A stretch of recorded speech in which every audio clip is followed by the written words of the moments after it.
Up next, we have a panel session on critical levers to explosive DTC growth. And I'm going to welcome onto the stage Chris Stroud from Stroudinc, Chris and Miriam Bair from Keto, Chow, and Gary Brown and Rena Doman from Perk Energy. Welcome. Thank you. Yeah. Of course, I did exactly that. All right, everybody, welcome. Thank you so much for coming. I'm excited to get a chance to meet all of you. Really got to thank Accelerate. What an amazing session today. It's been really fun to be engaged. So I'm going to kind of set the stage a little bit and kick us off. To be honest with you, I want this session to be as informative and action-oriented as possible. So we're going to try to cover far more than we should in a 45-minute session with the hopes that you're able to glean something and apply it to your direct-to-consumer advertising activities. Now, to give just a little bit of background, I've been growing companies since 2004, doing it in the online space since 2007, working under my own consultancy since 2009, and since that time, I've reviewed, managed, negotiated, ideated, and audited more than 100,000 ad campaigns across more than 10,000 different merchants, and actively see more than a couple $2 billion a year in e-commerce and more than $100 million in ad spend. So the perspective I offer is based upon the audits that I do on clients and non-clients, as well as the experiences we've gained during that time period. Now, today we have with me Gary and Rena from Perk. Thank you guys for coming. And we also have Chris and Miriam Bair from Keto, Chow, both amazing clients. I've worked with both of them for multiple years. And you guys have been in business for some time, both of you, right? So Gary and Rena, how long have you guys been in business now? 7 years this summer. 7 years. And Chris and Miriam? We apparently just did the math, and it's like 8. 8 years, good. And Almost. a nice round of applause because they're still married, yes. Happily, right? At least I think happily, right? Happily. Okay, good. Awesome. So, Rena, could you introduce Perk just a bit, and then Chris, could you introduce Keto Chow just a little bit? Sure. Absolutely. So, Perk is a coffee alternative, healthy drink company, and we have nicknamed ourselves an emotional support beverage. And people always laugh about that, but we went into this space because we wanted something that would fill the need that we had, which was we were a blended family of 7 kids. We both were working full time. We both had careers. And we wanted that warm, get you going in the morning drink that didn't taste like garbage because taste was so important to us. And so we started, and our first product was a chai, and it has collagen, antioxidants, caffeine, and we just kind of grew from there. We started in our kitchen, all of our fulfillment, everything was done from our home, a lot of child labor. Not recorded, yeah, we'll scratch that. And we've grown to, we tried to do the math the other day on how many SKUs we have now. I don't even. Too many. Too many. He keeps creating things and expects me to sell them. So, so that's Perk. Awesome. Ditto. Well, except not exactly. So we started Keto Chow. Well, actually, I started Keto Chow because I was doing a ketogenic diet, which for anybody who knows, you have to eat a lot of protein, a lot of fat, very little carbs, and there's a lot of cooking involved. But I was an engineer, so I was the laziest person you know.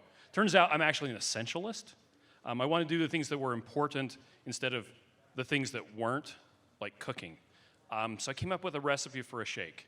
And I just started iterating on it, was posting about it on Reddit, mixing it up for myself, and a bunch of people were like, hey, I want to try that too.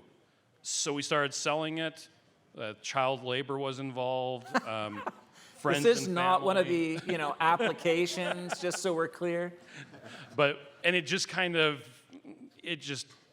turned into a business, which was really weird. I ended up leaving my full-time job. We have about 50 employees now, and we have the same way too many SKUs thing. We just launched a chai latte flavor. By the way, it tastes like melted ice cream, so there you go. There you go. Sweet. Well, having seen these couples operate in their business for the past few years, it's been super humbling. I'll tell you, they're extremely talented. There's more than $60 million in revenue growth in the last 3-4 years between these two brands alone, and really happy to see what they've been able to do. So let's get into the meat a little bit here. So we've introduced Chris and Miriam. It's right. He does like meat. All right. So today we want to cover some market positioning and its impact on ad performance. And I'm going to give a little bit of background here. Then I'm sure you're exhausted about hearing about iOS 14. But honestly, if I audit 100 companies and have in the last 45, 60 days, most companies are still really struggling to get their direct-to-consumer. When I refer to that, I'm not talking so much Amazon sales, but rather sales direct-to-consumer to the site. They're really struggling to get that going. We're going to talk about what we've done to conquer that and get over that. And then we're going to talk about a pretty advanced and very much forgotten marketing budget program that I think people should know about. So let's go ahead and dive on in. So as we look at market positioning, most of you who've been to business school will have heard of Porter's 5 Forces. Now, relax, you don't have to leave. We're not going to be covering Porter's 5 Forces. Okay, what we are going to talk about, though, is the consumer's perception of your brand and what that specifically means to your ad performance. Now, from 2007 to 2013, companies had to spend sizable amounts of money and time in order to develop long-form landing pages, high quantities of content, and their advertising tactics were more complicated. It was not uncommon for us to find teams of 10, 20, 30, people within a marketing department. Now, along comes Shopify, along comes, Facebook's optimization and ad buying techniques, and you get this kind of rise of the small business where you have these amazing entrepreneurs who are now successfully ad buying within Facebook. They're using engines like Klaviyo for email. They're using Shopify. And so marketing becomes more simple. So during that particular period of time, most of the activity when we would talk to a brand was, how can I buy better? How can I have a better ad buyer, an ad buying agency? And you found that from 2013 to 2019, or I should say 2021, that was most of the conversation. The problem is since iOS 14, a lot of the advertising tactics that were used from 2007 to 2013 have had to be resuscitated. There has to be a lot more work in market positioning. So let's talk about market positioning for a second. Market positioning is your consumer's perception of your brand or product from the message that you convey. Okay? Now, I worked with a company many of you know, and I'm under an NDA not to disclose, so I'll just reference a little bit of the case study here. But they sold a product for about $250, and they had a really common term that their consumers would look for. Now, in this particular case, the average cost per conversion on that product when bringing consumers in from that term was $1,250 when they first launched. So a $250 product, people are looking for that product and are converting on their site for $1,250. Absolutely horrible. Now, when we changed the creative to emphasize a lifestyle sort of application, the average cost per conversion dropped from that $1,250 all the way down to $30. Now, we're going to talk about that just a little bit. So, Chris, in Keto Chow, what would you say is the number one problem or confusion that consumers have when getting to know the product itself? Well, so we actually have two, because it's almost like we have two different cohorts of customers. We have people who don't know what keto is. That's one. And we have to even sell them on the concept. And then we have people who know what keto is, but they think I should just eat real food. I shouldn't be having this meal replacement. That's the two things that we run into the most. How about you, Rena, Gary? I think that they understand the flavors that we offer, but they don't necessarily understand how to integrate them into their lifestyle a little bit. So we do have to do some education in that side of things. Interesting. And what would you say from the content perspective, Chris and Miriam, at the start of the business, really when you guys were getting off the ground, you invested pretty heavily into some content pieces in the video space, I believe from the Harmon Brothers side of things. How do you feel like that set the table for introducing the product to people who didn't know Keto Chow prior? Well, I think once you get it in front of people, then they can see it, right? And it's entertaining, and so then people can come over, and then they have to go to the website to be educated, right? Right. Chris, what were your thoughts on that creative piece itself? Well, so the creative piece was really nice because it answered a lot of people's common misconceptions or common their hangups that they had. Right.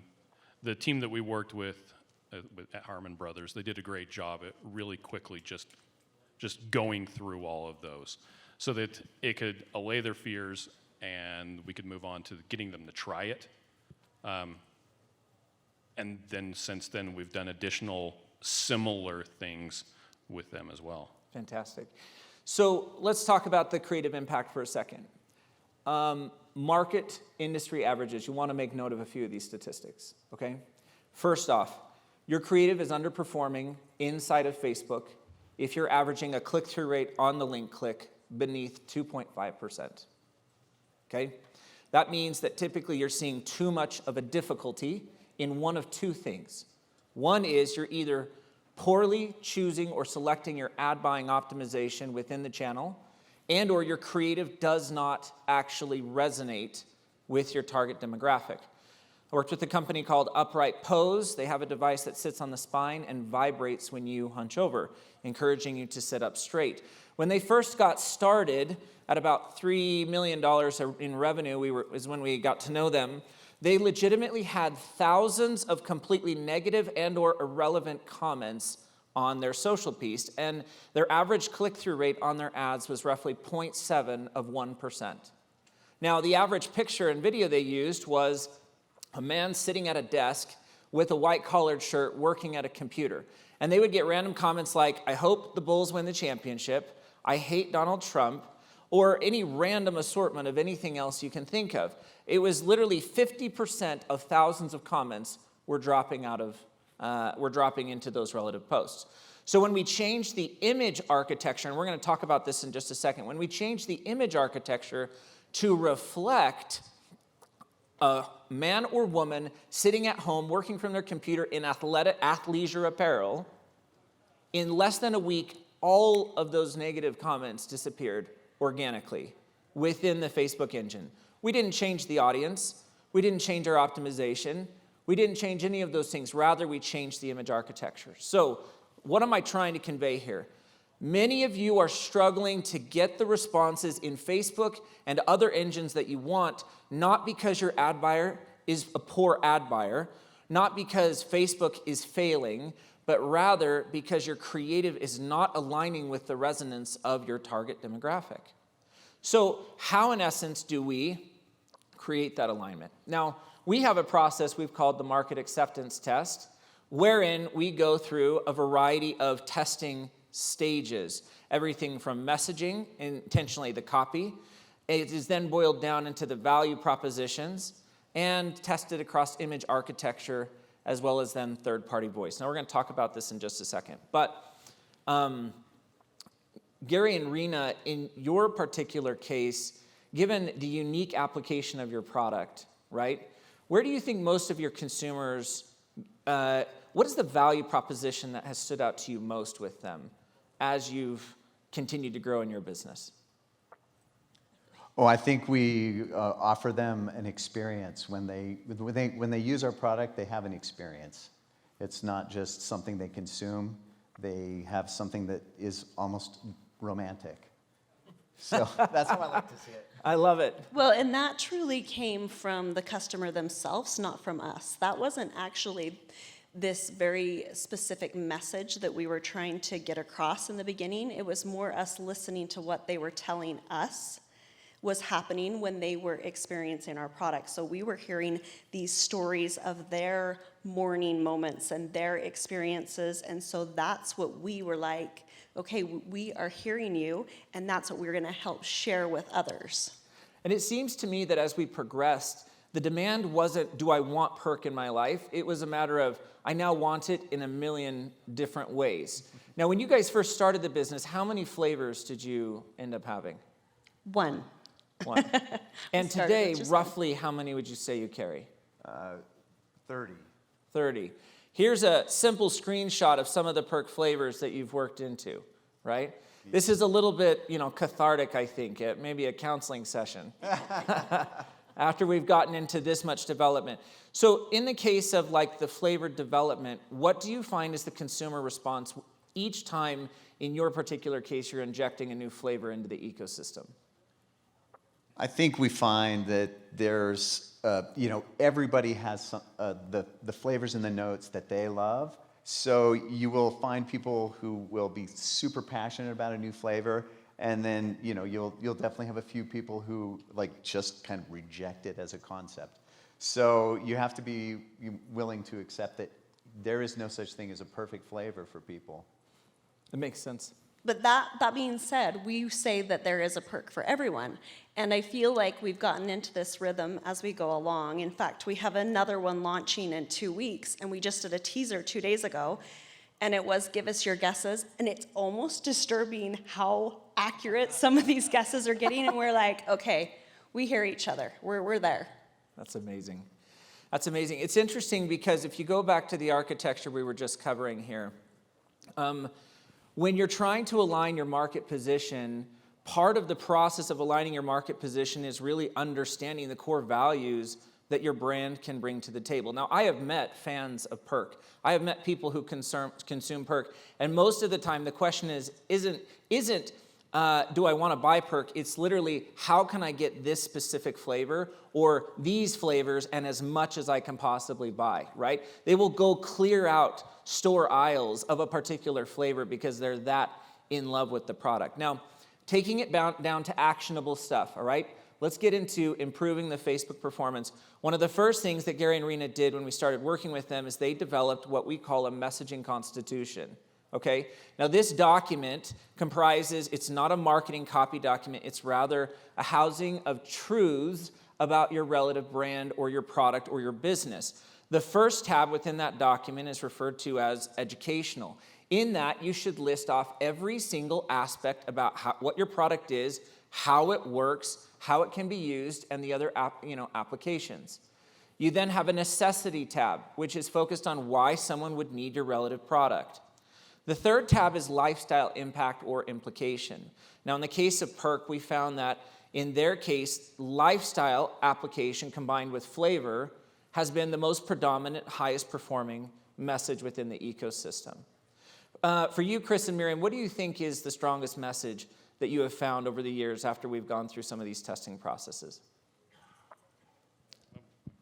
I tend to dominate, so I try to give her the ability to talk. Well, the fact that Keto Chow tastes really good is one of the biggest value propositions, and that it's easy to mix up and you don't have to settle for bad nutrition. I joke around that the end user experience, I said I'm an engineer, right? With product testing and that. When you do, all the product testing, you always have end user experience.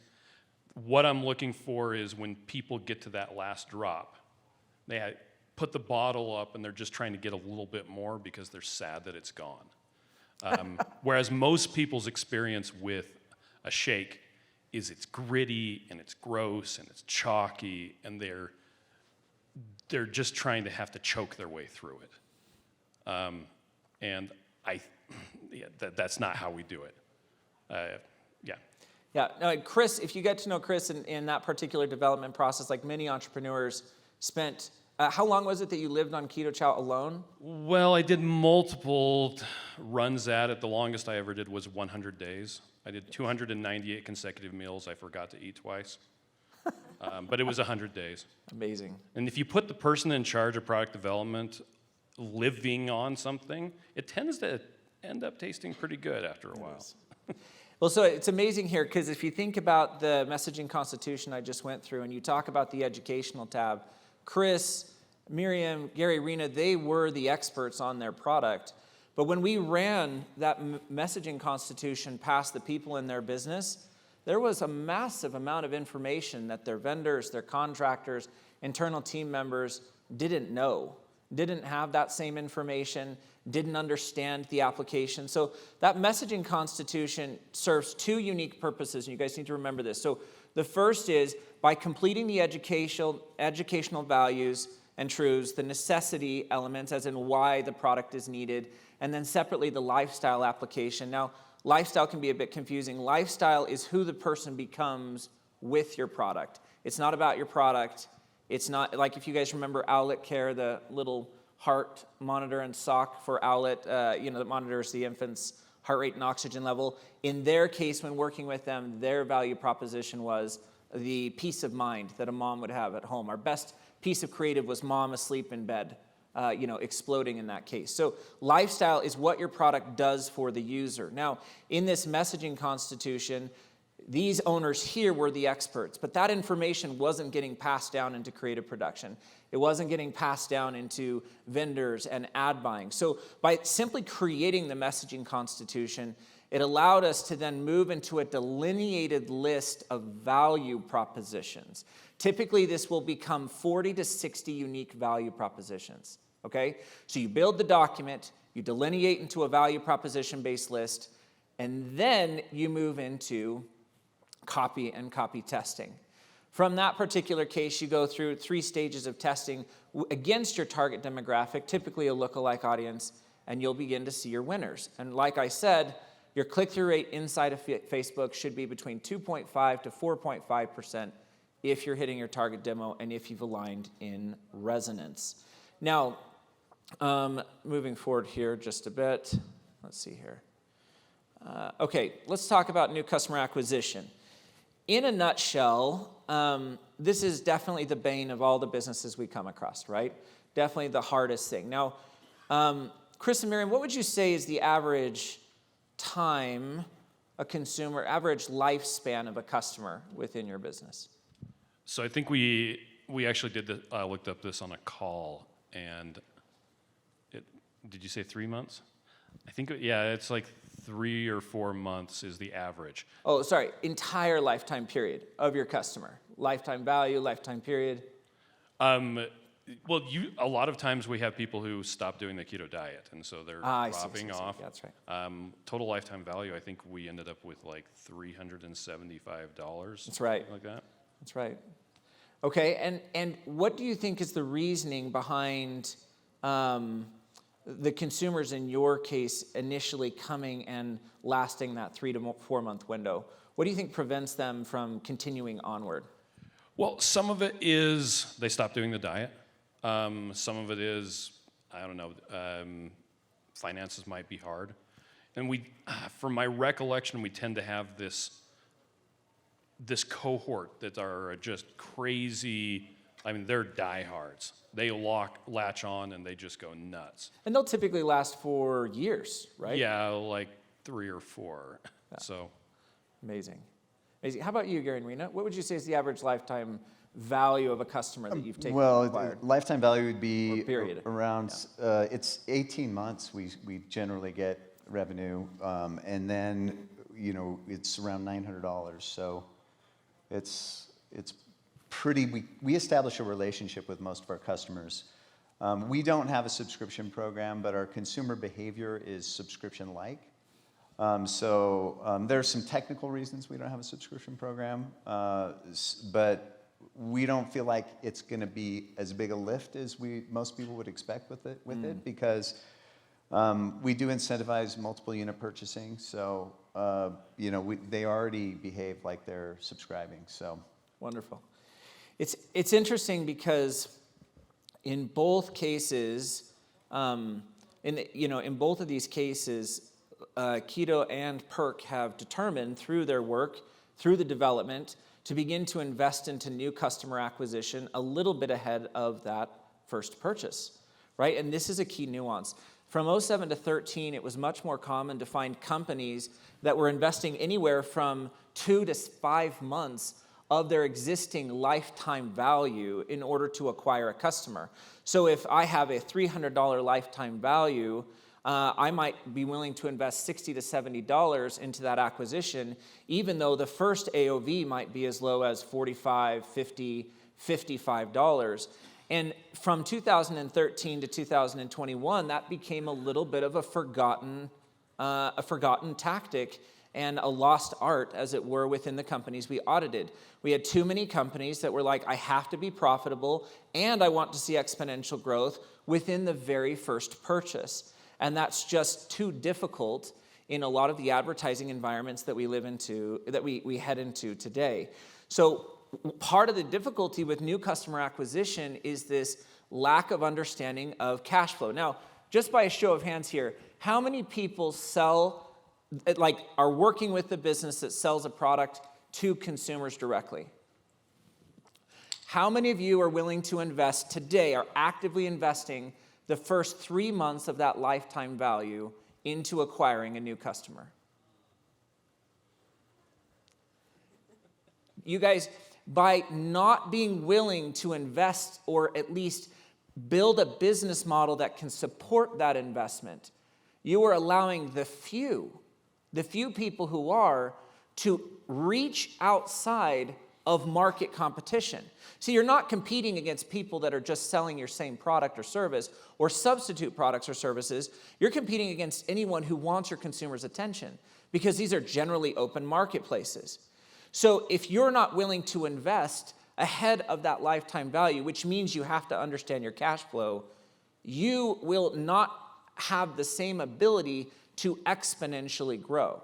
Now, Chris and Miriam are super humble, but when we started working with them in this capacity, the amount of new customer acquisition growth that they experienced within the first 6 months of last year ended up completely eclipsing 2020. We outpaced that. We ended up going up by 300% in thousands. They were already in thousands of new customers per month, and we went up 300% within that first 6-month window in new customer acquisition, largely because of proper positioning, diversified optimization within the Facebook ecosystem, which we're going to talk about, and then separately, their ability to invest ahead of time. Now, investing ahead of time can be a terrifying experience at the same time, right? Chris, you've seen your cash flows go way up with that investment and way down, right, with that investment. From a business owner's perspective, what is the hardest part of investing into that lifetime value? Not worrying about the cash flow. I mean, when it goes below 100,000 in the bank account, it gets really scary, and then it got okay. But then we're also having to buy product. And so depending on what invoices we're paying and stuff like that, things can go up or down, but it's pretty scary to invest that money. You always say to buy a book of business. That's right. You're buying for the future and then reaping it later, and that's it's pretty scary. It is scary, and part of the difficulty is also knowing whether or not you're going to have enough product in stock to handle that, right? Now, Gary and Rena, you guys come up with these amazing flavors, but with these amazing flavors also comes the complexity of production. What do you think is the hardest part about carrying this large line of flavors as it relates to production? Is it just the cash flow, or do you find the decisions on flavors can hamper you as well? Well, I don't think it's cash flow. It's projecting with a new product, right? So buying in the first. We've had a few issues with kind of trying to keep up with demand when we're not quite certain how much to commit to that new SKU, especially when something unprecedented happens, where you can get caught by off guard and have kind of that cycle of selling out, then when it comes back in, you sell out again, and then, it kind of creates, there's some good things about it, but ultimately, you're going to do better if you can continue to convert them month over month, and if it's out of stock for 2 months at a time, that's not great. Yeah. So. Well, and this is, with these businesses and fast growth, I need to note that both of these companies are self-funded and are profitable within their businesses and have been for years. So we're not talking about a venture capital raise or a business that's gone through an A, B, C, or D. These are businesses that have been built on the backs of these families, right? And their ability to cash flow and deal with it. So it's kind of like driving a car down the freeway and seeing that fork in the road at 100 miles an hour. It can be terrifying, right? It can be hard. So in investing into the cash flow, the next question really comes down to, well, I'd love to invest into new customer acquisition. I might even be willing to invest a few months into new customer acquisition in terms of a few months of my lifetime value earning, but how can I actually acquire new customers in this particular window? Now, getting into iOS 14, guys, these are trends I've seen across hundreds of companies. This really make a ton of notes here, okay? All right, first off, you are experiencing some of the difficulties from iOS 14, and what we saw when we went through the audits was that most companies experienced a 40 to 60% decrease in overall traffic. They saw a substantial decrease in new customer acquisition, in some cases upwards of 80%. We saw one brand go from spending $4 million a month in Facebook to less than $500,000 in about a 6-month window, and then the owner panicked and sold her business. Terrifying experience. We saw other companies saw a substantial increase in conversion rate on site. This is definitely a false positive. iOS 14 symptom also includes a substantial increase in returning customer purchases. That initially feels good, but if you're not injecting enough new customers into the flow, then what happens is that quickly falls off a cliff. Separately, I don't know, all of you who are advertising in Facebook, please raise your hand for a second. How many of you, keep your hand up, how many of you saw the time that your creative would last decrease substantially post iOS 14? Pretty good amount. Okay. We also saw increases in Facebook CPM, and we saw skepticism, a lot of skepticism from agencies and buyers alike about the viability of Facebook. Now, let me kind of cut to the chase.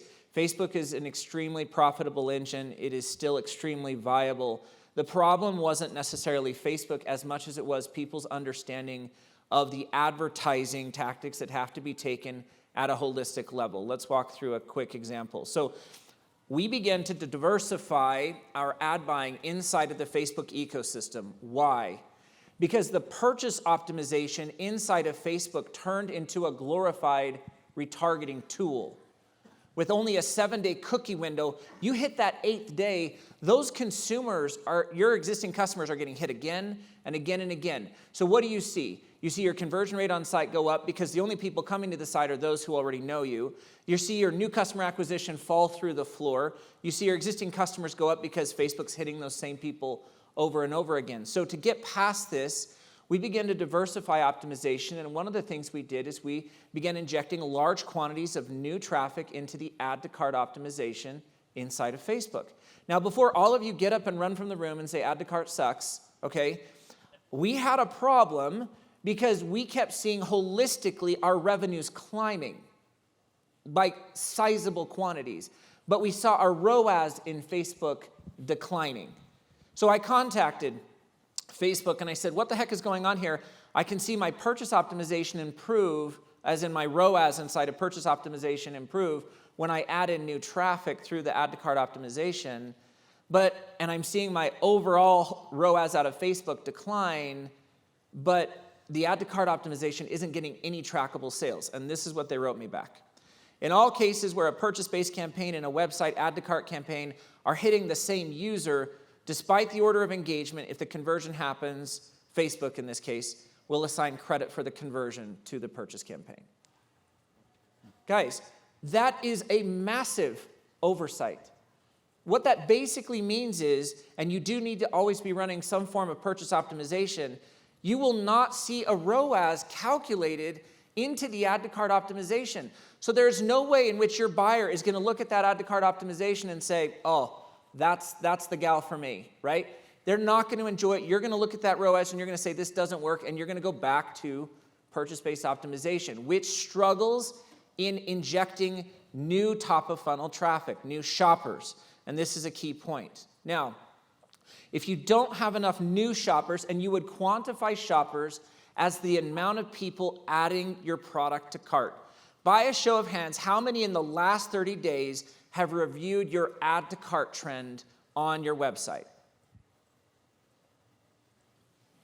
Guys, you can't get purchases if you don't get shoppers. And if you're not calculating the injection of shoppers, you will struggle in this case.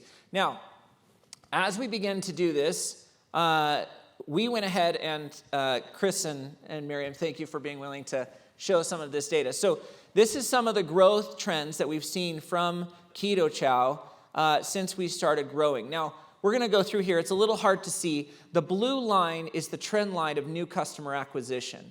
The orange line is the trend line for existing customers. Okay? Now look at the orange line in January of 21. Notice that we immediately start climbing in returning visitor sales. But given that we're all in a purchase-based optimization, look at our new customer trend line drop. We fall through the floor consecutively.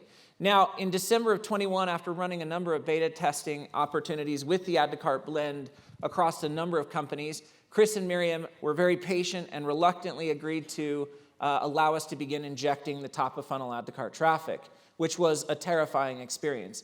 I don't think the ROAS on the Add to Cart campaign has ever looked good, right? No, it's always looked terrible, and we kept on having phone calls where we're like, are you sure? Are you sure? You felt like, sure? I felt like the blind guy doing the Rubik's Cube. Is that it? Is that it? That's exactly right. So with that being said, as we begin to inject those new shoppers with a proper blend with purchase optimization, we rose from roughly 4,000 new customers a month all the way up to 13,000 new customers a month, while seeing that existing customer trend going up within that relative 6-month window with that diversified blend. Now, what I don't want you all to do is run out the door and start doing Add to Cart optimization across the board. You will lose your shirt, okay? There is a blend and there is a warming that has to occur with this. What is my point? It doesn't matter if the optimization is Add to Cart or traffic or landing page views or other channels, the radio, television, etc. If you don't inject new top of funnel traffic into your ecosystem in the form of shoppers, you will fail to convert additional customers into the ecosystem, okay? Now, the problem with injecting new shoppers is how long it takes them to convert, right? So the problem with this in the case of Perk for us, you know, Gary and Rena, has really been because of the fluctuating inventory, right? We can inject new shoppers, but with that fluctuating inventory, it's been difficult. So we agreed, as we were working through some of the stuff on the Perk side, to definitely take a look at a balanced approach. So instead of going for exponential growth last year, I think it was April or May, we decided to really back it off, right? And focus on a higher degree of profitability and more messaging. Gary, help me understand in that situation, how hard was it for you to make that decision to kind of back things off? And what was the thought process there with that situation? Our core products are consumed warm, and there is a seasonality that naturally happens. And our consumers also, in June, we're really used to our traffic going down considerably. We have to brace ourselves for it. It's happened every year of our existence, so we know it's going to happen.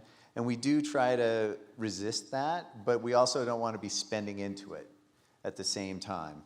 And so the seasonality factor and also just the life factor, because so many of our consumers are people with families. Right. And that's their rhythm, right? June, the kids are out of school, they check out for a while. Yeah. So it's just kind of a demographic trend that we try to not resist completely, Totally.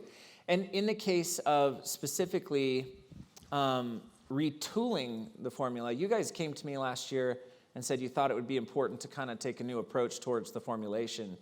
And at the time, I had wanted to push for that more aggressive growth, right? Which was definitely difficult. So we chose to back that off. Initially, when you thought you'd go into the retooling of the formulation, Rena, how long did you think that would take, roughly?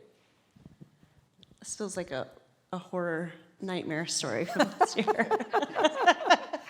I have friends in the audience who lived through this formulation with me.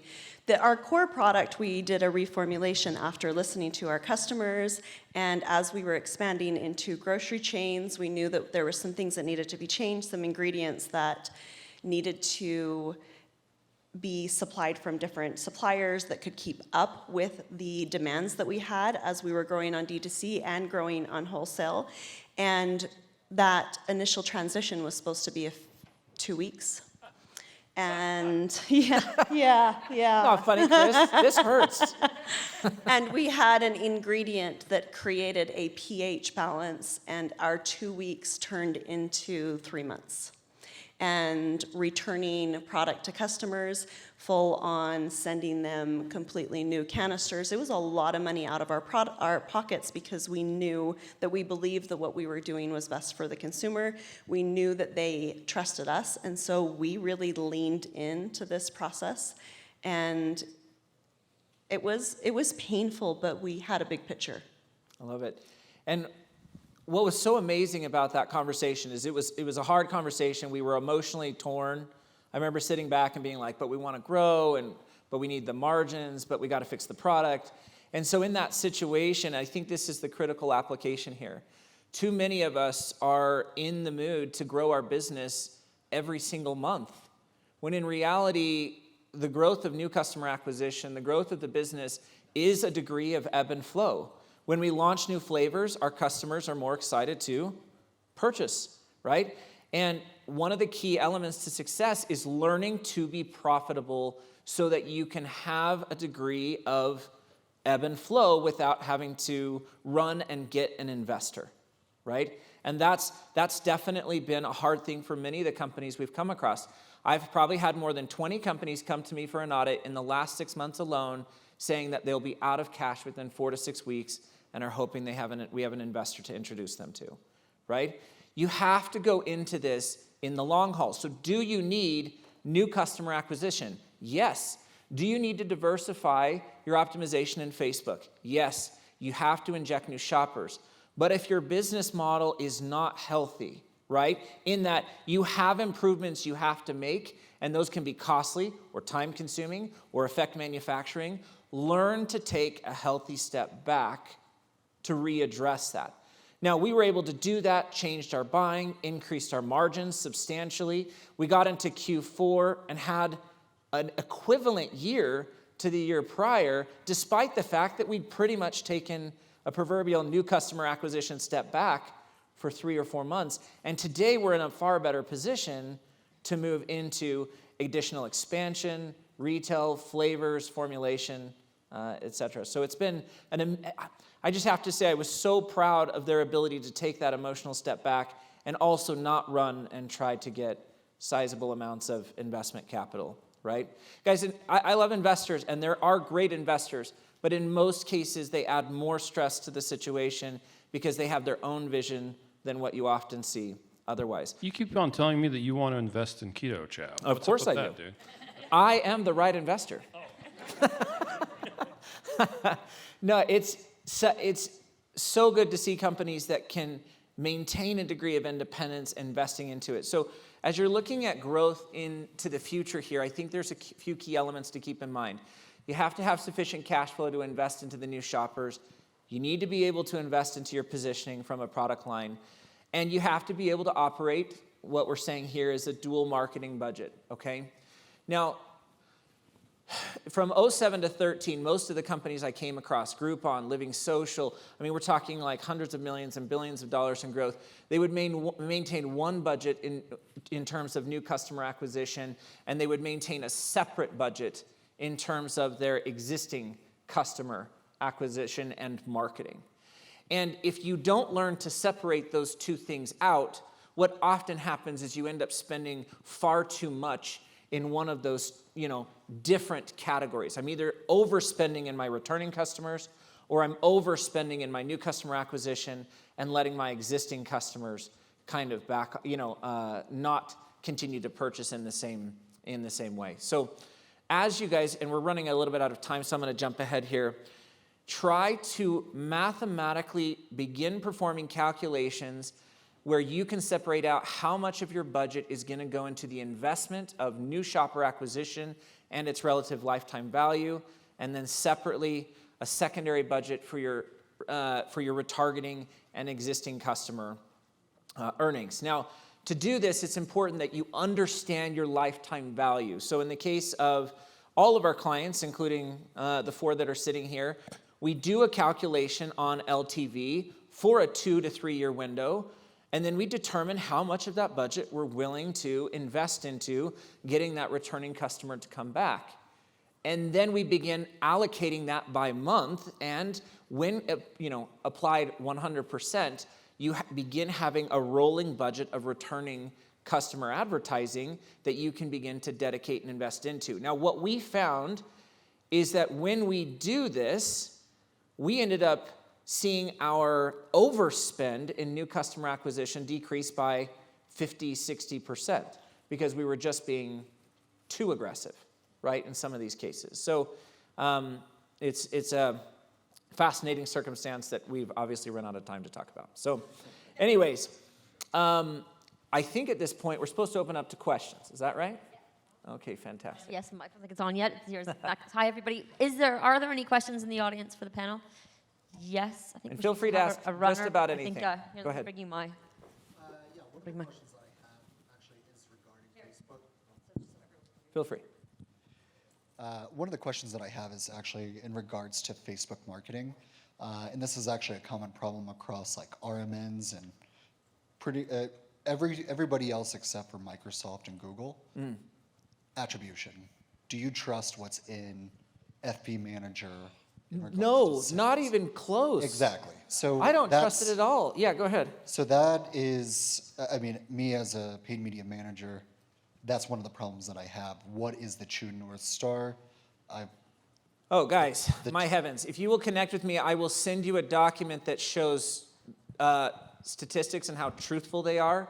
Because have you guys ever noticed all the metrics inside of Facebook are the same color and they put them in the same dashboard, but many of them have degrees of accuracy that are completely off base? We had one company that was tracking a holistic ROAS of 14x. Guys, 45 to 50 million a year, 14x ROAS. The CFO shut the advertising budget down because Facebook reported a 3 ROAS. Are you kidding?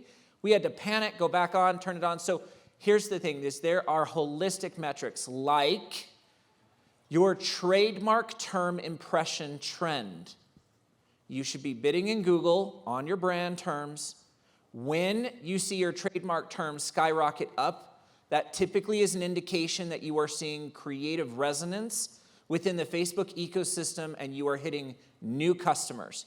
You spend thousands of dollars and you don't see that line move at all, you're either hitting the wrong customer or you're not getting resonance in the slightest. Now, I mentioned the click-through rate on the link click. Click-through rate all is a massively ignored metric, okay? You should be averaging in your Facebook ecosystem between 4% on the low end to as high as 18% click-through rate all if you're buying properly within your ecosystem. So there are a bunch of additional holistic metrics. If you'll connect with me after, I'll send you the email. You can use those. You have to learn to read the data differently. By the way, how many of you have ever heard of the metric cart to detail rate or buy to detail rate?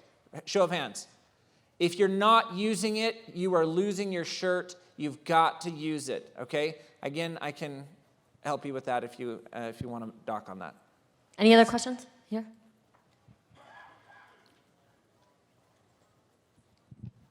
Should my ad agency that I pay to do my PPC marketing, should they be calculating my CAC and LTV for me, or is that something I as the owner should be doing? Okay, so being very opinionated, yes, but you as an owner should absolutely own that as well.